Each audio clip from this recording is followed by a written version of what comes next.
Daka jingchmu ban kentiu ki kam Jngohkai Pyrthei hakathan Southwest Khasi Hills. Myntri Rangbah ka jala u Conrad ke sangma Khasi ublei jongkata yo balalet ulalet ban Jurip yaki katu ani ki Jaka Jngohkai ki badan hakani kathan ban pet dalagi jongki khmat yaki jingdon kam ki baka sarkar kadi ban le ban penlong iki ni ki Jaka ki bala ban kring yaki nong Sangkai Pyrthei. Hakani kasi Myntri Rangbah ulalet ban Jurip ya ka wa rilang viewpoint kabadan ha maurang lang ka monolith heritage site ka moruduk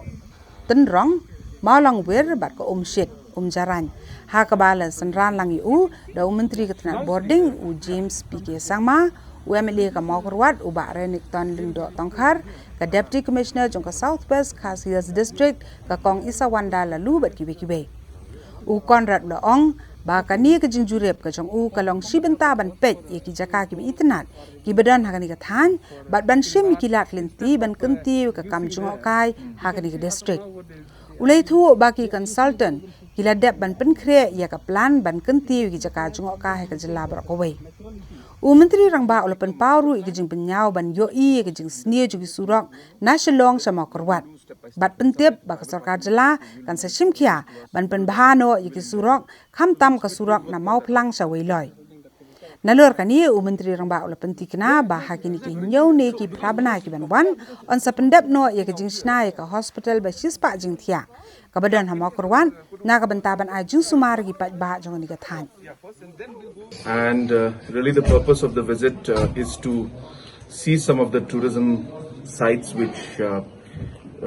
my department as tourism minister also, my department will be taking up in the next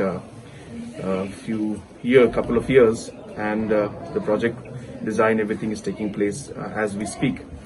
So I thought that I'll come and just see those locations so that I'll be in a better position also to add to whatever I can and contribute to the overall idea. The consultants have already been finalized and they're already preparing a master plan for this entire Southwest Khasi Hills district circuit from the tourism point of view. Number two, of course, is also to see the overall road infrastructure.